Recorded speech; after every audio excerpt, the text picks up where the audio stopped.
Good morning, very good morning, all of you. Welcome to Success Mantra. Today, loss of title deeds in the bank custody.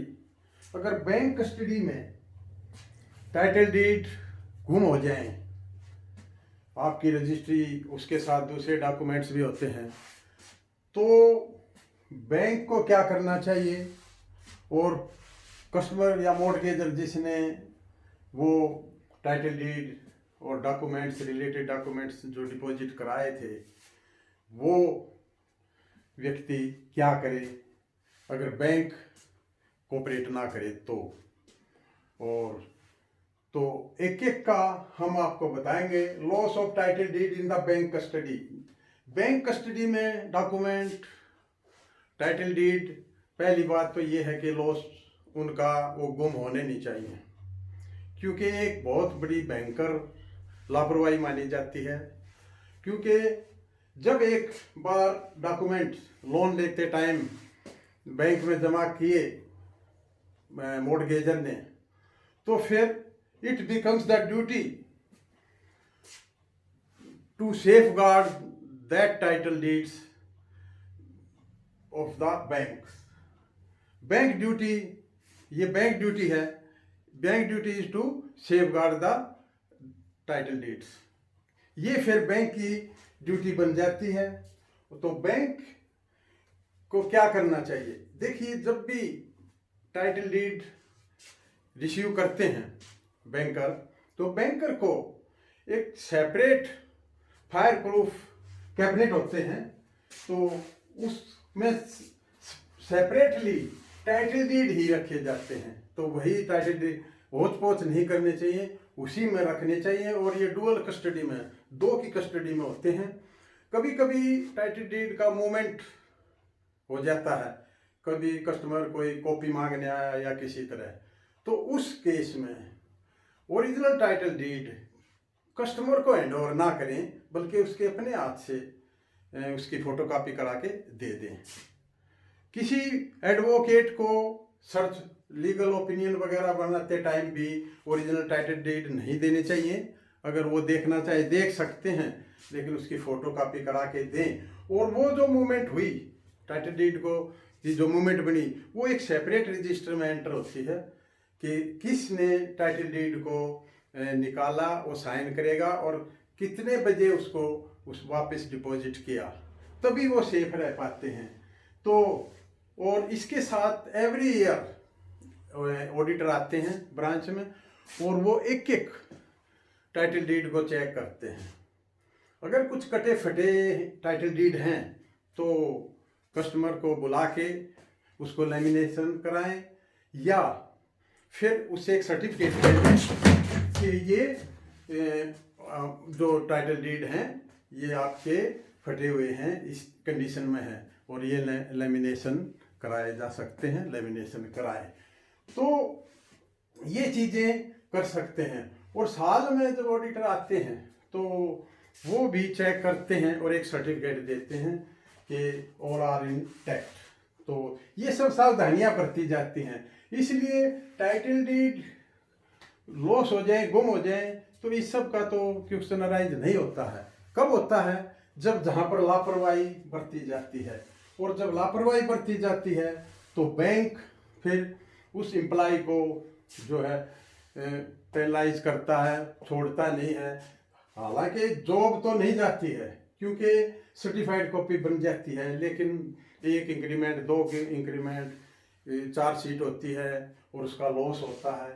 तो इसलिए अच्छा ये है कि सावधानी बरती जाए। बैंकर को चाहिए कि पूरी सावधानी बरतें, कोई इस तरह की घटना ना हो कि किसी के डॉक्यूमेंट्स लॉस हो जाएं। क्योंकि लॉस्ट होने पर क्या होता है, देखिए, सर्टिफाइड कॉपी तो मिल जाएगी रजिस्ट्रार ऑफिस से, लेकिन उस पर कोई भी बैंक जरूरी नहीं लोन करे, क्योंकि हर इंस्टीट्यूशन या बैंक ये चाहेगा कि ओरिजिनल चाहिए।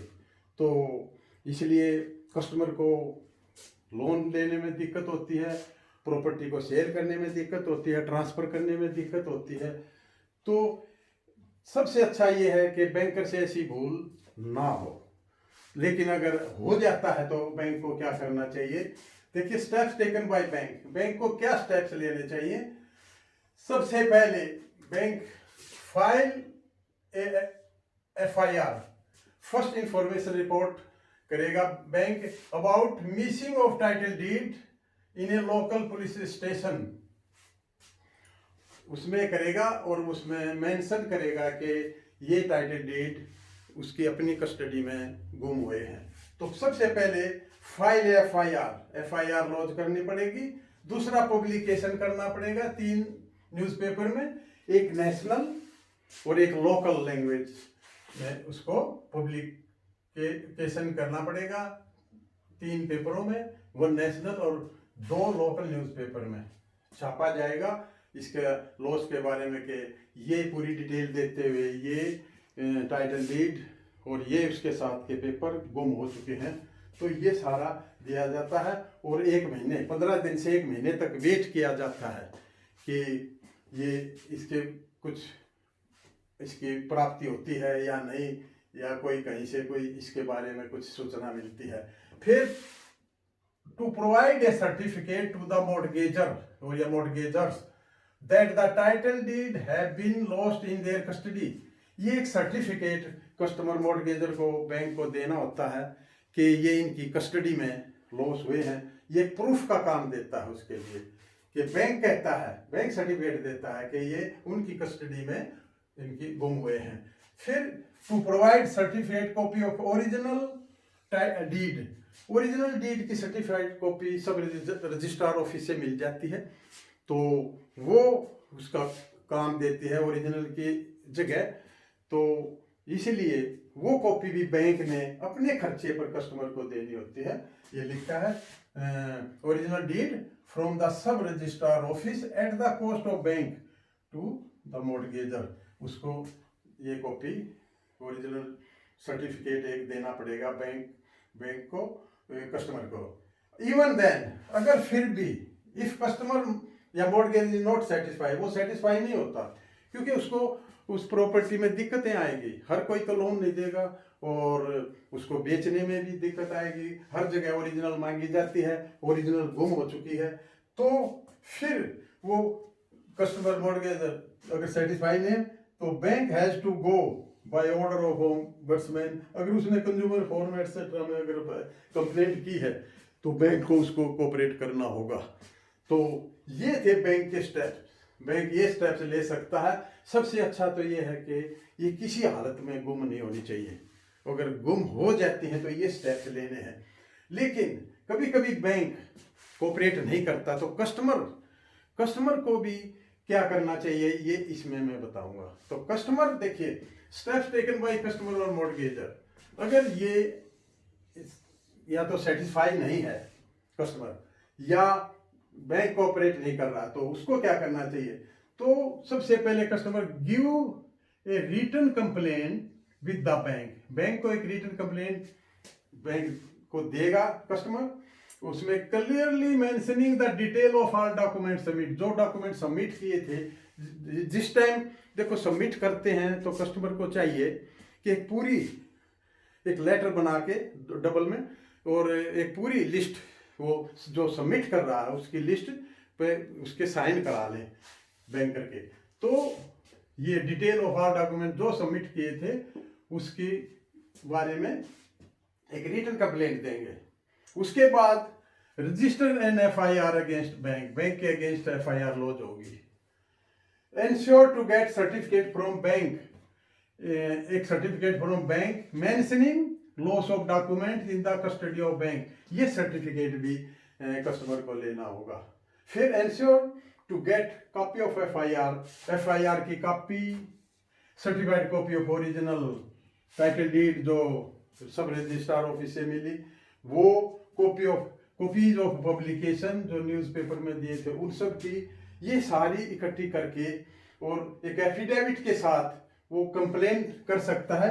File a complaint against the bank to the consumer forum by submitting an affidavit along with copy of all necessary documents as stated above, ये जो सारा बताया था, फॉर पेइंग कंपनसेशन आल्सो। तो कंपनसेशन के लिए भी वो प्रे कर सकता है। और इन सच केसेस में आपने देखा होगा कि कोर्ट हमेशा कस्टमर को फेवर करता है। तो मेरा कहने का मतलब ये है, कभी भी इस किस्म की बैंकर से गलती नहीं होनी चाहिए, और अगर गलती है तो उसको फिर देखिए ये सब कुछ भुगतना पड़ेगा। तो अच्छा ये है कि सिस्टम से फायर प्रूफ में रखें, मूवमेंट को रिकॉर्ड करें, और अगर कोई कटी फटी किसी की है तो कस्टमर को बुला के उसको दिखा के उससे एक सर्टिफिकेट लें कि ये देखिए यहाँ से कटी फटी है, या लेमिनेशन कराएं और इसको संभाल के रखें। और साल में रोटेशन वाइज इनकी काउंटिंग होती है, तो हर बैंक का ऑफिशियल एक बार ये करेगा, अल्टरनेट वे में किया जाता है तो वो की जाती है। तो वो प्रॉपरली करें, इनको ढंग से संभाल के रखें तो ये दिक्कत नहीं हो सकती। तो ये था, अगर loss of title deed in bank custody में हो तो बैंकर को क्या करना चाहिए, और अगर बैंक कि अगर कोऑपरेट नहीं करता है या कस्टमर सेटिस्फेक्शन नहीं है तो कस्टमर अपने लेवल पे भी ये चीज़ें कर सकता है। तो ये था loss of title deed in bank custody. तो ये सब इसमें बताया गया है।